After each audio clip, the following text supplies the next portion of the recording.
So before we all came to college, everyone heard about the freshman 15. Nobody really wanted that. But once we actually got to college, it was really hard to be active with such a busy lifestyle, going to classes, hanging out with friends, stuff like that. But it's actually not as hard as you think. There's two places to stay active, inside the gym and outside the gym. Before we get into that though, let me tell you about some of the benefits of staying active. There's the physical and the mental. The physical comes from MayoClinic.org. They say that being active can combat health conditions and diseases. So if high cholesterol or a certain heart condition running in your family, it's really good to stay active. It can help reduce the seriousness and likelihood of it. They also say that it gives you more energy. Energy is really key to make it throughout your day. You don't want to feel sluggish throughout the day. Then there's the mental. This comes to us from Shape.com. They say it can help reduce stress. Reducing stress can also help reduce aches and pains that some people get. And then they also say that it helps keep your emotions balanced. This is also key to make it throughout your day. You don't want to just go snap off on someone. Now let's get inside the gym. So there's a lot of gyms all across the world. There's a lot of gyms here in Richmond too. Let's focus on EKU's Rec Center, mostly because it's one of the most updated and modern gyms in the area. All the gyms are really similar though. They all look different from the outside. Once you get inside, they're all really the same. So what's offered at gyms? There's treadmills, bikes, tracks, basketball courts, free weights.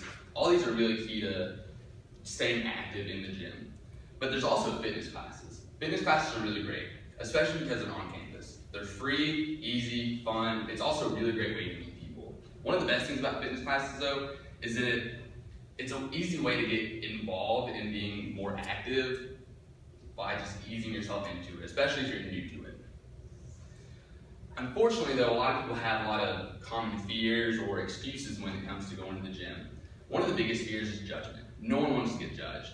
The reality is though, nobody's going to judge you at the gym. Everyone's there for the same reason that you are, and it's to just stay active.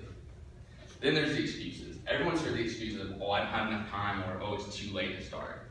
Saying you don't have enough time isn't a good excuse. If you have 30 minutes in your day, that's just enough time to go exercise. And then saying that it's too late, it's never too late.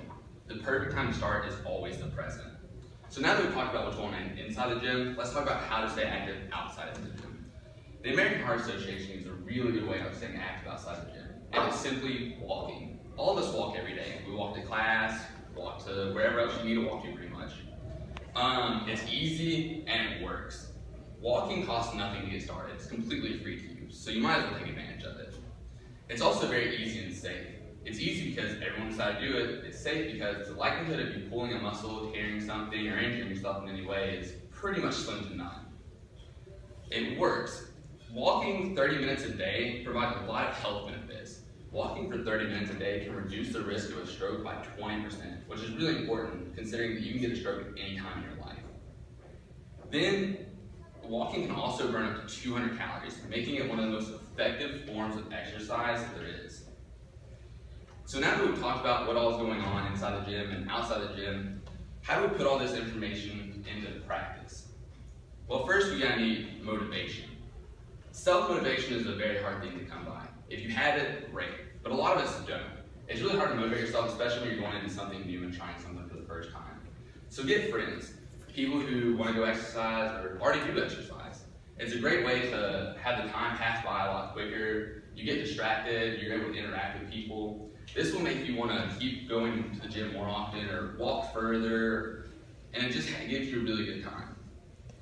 Then you're going to want to make a routine. Making a routine is very simple. You just want to pick the best days and times that you're available, but make sure that you don't stress yourself after you've already exercised. You don't want to feel that like you just exercised and you have to go to class in 5 minutes. That's not good.